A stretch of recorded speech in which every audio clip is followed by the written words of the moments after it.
And the Renee and Wendy Show. Yep. Hi, Wendy. We're going to remove staples today.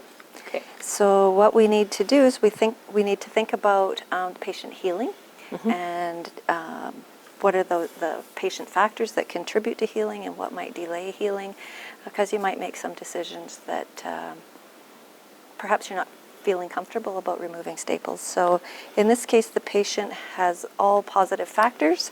They're eating and drinking well. The staples have been in for approximately 7 days, and we have an order from the prescriber to go ahead and do that. Okay. So I've informed the patient, I've checked their ID, and the patient is ready for us to proceed. All right. So do you start at one side or the other, or do you take alternates out, or what would be your plan? I get that's really the nurse's discretion to decide, but definitely taking out alternate ones is a good idea because if the wound starts to dehisce, then you can stop, put on Steri-Strips, and then call the prescriber and let them know what's going on.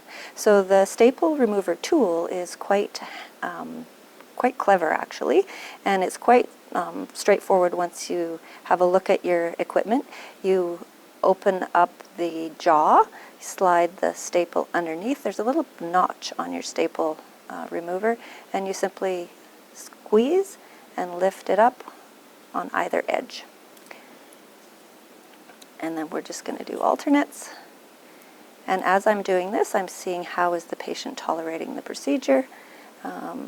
Patients often ask, does it hurt to take staples out? I always tell them if they've ever had sutures, staples come out way easier. So what happens if those are really crusted in and everything? Do you clean it before? Definitely you could clean it before. Some sources tell you to clean, but the critical thinking point would be that because these staples have been in for 7 days, this thing is covered with normal flora and it's been exposed to air probably for 3 to 4 to 5 days, so it's okay if you don't as well. But removing the crusts might make that more comfortable or perhaps not. And now it's time to make a decision whether or not I need to put Steri-Strips on, and this wound is well approximated, it's healing, it's not red, and so I'm going to make a decision that it doesn't need Steri-Strips.